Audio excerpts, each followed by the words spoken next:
กุลาเนี่ยก็บอกฮู้นะสมัยก่อนจื้อนี่เพราะว่าไอ้สอนจาแล้วก็มันตั้งฮู้ป่อ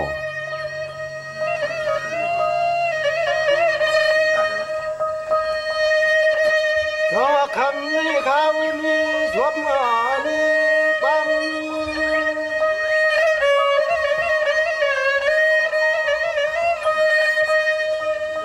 เพื่อนควันหลังฟ้าอันดงตั้งที่นาแต่งเพื่อจะพันไป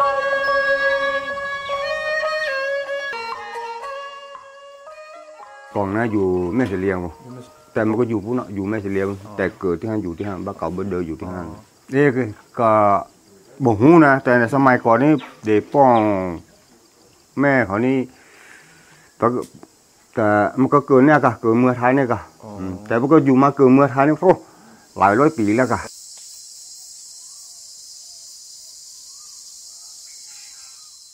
ตัวนี้มันก็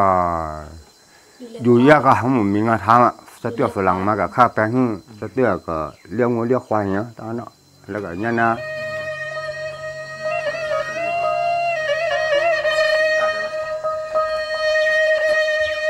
คำนี้เขานี้ชวบมานี้ปัง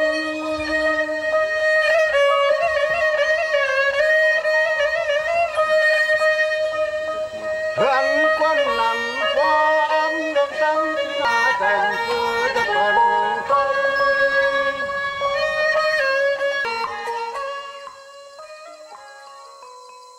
มีที่อยู่ในเวียนนะก็เหมือนเดียวกันเกี่ยวกับเรือเนี่ยก็บอกงูเหมือนกันนะแต่กะเรือเขาว่าเขาลูก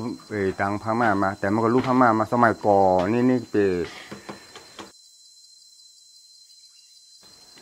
คนเก่าคนเดิมแต่นี่บางทีอาจจะรู้ตะปูมาก็จริงครับผมแต่ว่าช่วงหลังๆนี่มันก็มาเกิดเมื่อไทยนี่พวกหลายเจ้โคนแล้วนะ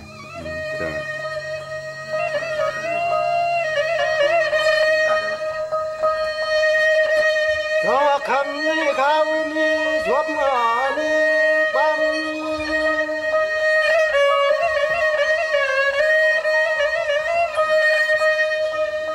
เพื่อนควันหลังฟ้าอันดงตั้งที่นาแต่งเพื่อจะมีแต่แม่ยีนี่เนี่ยแม่ยีเปียสาวมันก็สมัยก่อนมันก็ใส่ชู่ขาวเนาะชู่ซิปเป็นเสื้อลวกนะเสื้อลวกเวลามันแต่งงานมันก็ใจซี่แต่พอใจนั้นมันก็จะใส่ชั่วเหมือนเดิมมียังจะเตือกับมันก็แต่งงานมันก็ใจวิธี